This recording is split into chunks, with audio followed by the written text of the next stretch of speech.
President Donald Trump cancellation of a possible trip to the British capital next month inspired glee and concern Friday, while raising new questions about the strained relation between London and Washington. In an early morning tweet, Trump said he was scrapping a visit because he is not a big fan of the real estate deal in which the United States sold the lease of its own embassy, located in an affluent, central London neighborhood, to move to a new site in South London, an area Trump described as an off-location. Many Londoners suggested the real reason he is not coming is because he is concerned about hostile demonstration. Sadiq Khan, the mayor of London, said a visit would spark mass peaceful protest. Trump is not welcome in London while he pursues a divisive agenda, Khan tweeted, and it seems has finally got that message, but at least one prominent British cabinet official took no part in the clothing. Foreign Secretary Boris Johnson, a former mayor of London, accused Khan and Labour Party leader Jeremy Corbyn of endangering the crucial relationship between the United States and Britain. He also called Khan a pop-up pompous popinjay. The White House had not formally announced the visit. Trump said he had cancelled, but the president was widely expected to attend a ceremony next month to dedicate the new embassy. Robert Woody Johnson, the U.S. ambassador to Britain and a friend of Trump, told the BBC last month he was optimistic about a visit in the new year. Unlike other European leaders, British Prime Minister Theresa May initially went out of her way to extend a hand of friendship to the new Trump administration. She offered the president a state visit just a week after his inauguration, prompting speculation that she was hoping to secure a good trade deal post-Brexit, but things have since grown strange. Robin Niblett, the director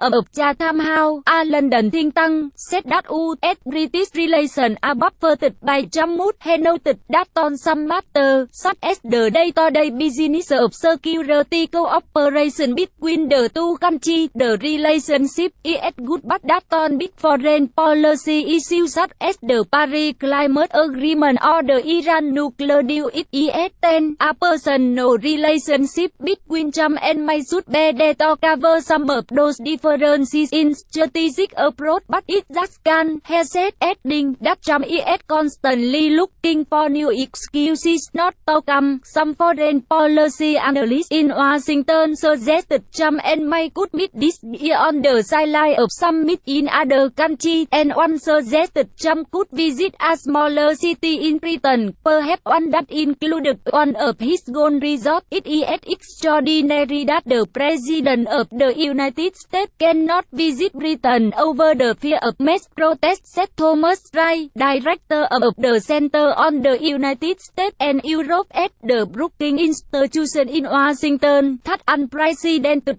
Julie Smith, a senior fellow at the Center for a New American Security who served as Deputy National Security Advisor for Vice President Joe Biden, called it a sorry state of play. It says a lot about our relationship with the UK and how things in our president is, she said. Smith scoffed at the idea that Trump was worried about the cost and location of the embassy, noting that the move has been in the work for years. The old embassy is in Elegant Mayfair, an area dotted with foreign embassy and clothes and department store. The area is a residential building and neighborhood. To complain about the threat to their home, Robert Tuttle, who served as U.S. ambassador to Britain from 2005 to 2009, said he knew early on that the mission would need to move there to Darrowside Street by the embassy. He said in an interview, they are very slim, and if someone came down there with a just a la the Oklahoma City bombing, it would not only blow up half the embassy and kill half the people in it, but it would also kill half the people in nearby residences. Johnson, the current ambassador, agreed that security concern after Sep 11, 2001 necessitated the move the new bigger embassy is in Israel, a former industrial area in Battersea, south of the River Thames, is as close to Westminster as the old embassy. In a piece for the Evening Standard newspaper, Johnson wrote that the new billion-dollar facility did not cost the U.S. taxpayer a cent. It was financed by selling other London property and is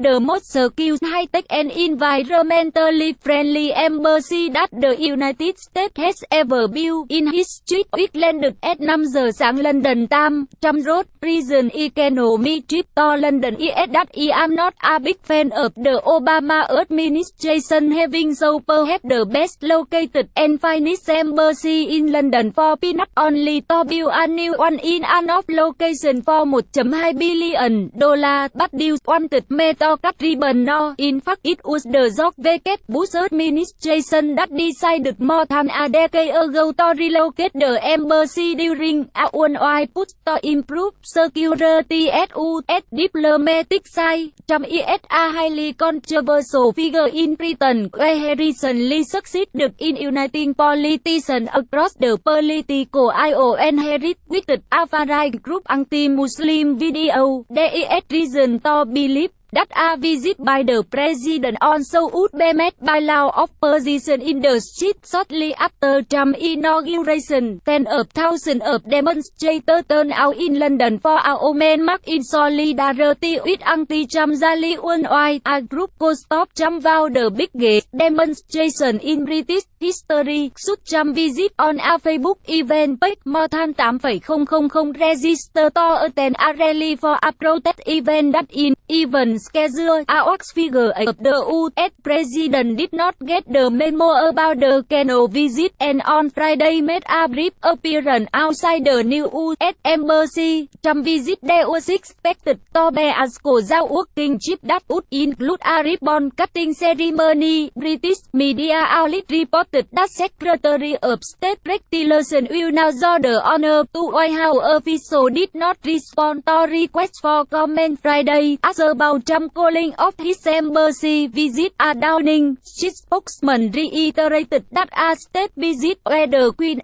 official host has been accepted and stand despite being offered nearly a year ago. That visit had yet to be scheduled. Meanwhile, Twitter user seized the moment. The site was abuzz with people sharing fanciful reasons for cancelling a trip to London using the hashtag #IconLetMeTrip to London. One user wrote, "Let me trip to London because Hadrian had finished building that wall." Sorry, the Washington Post, Jennifer Hudson and Rick Noack in London and Adam Taylor and David Nakamura in Washington contributed to this report.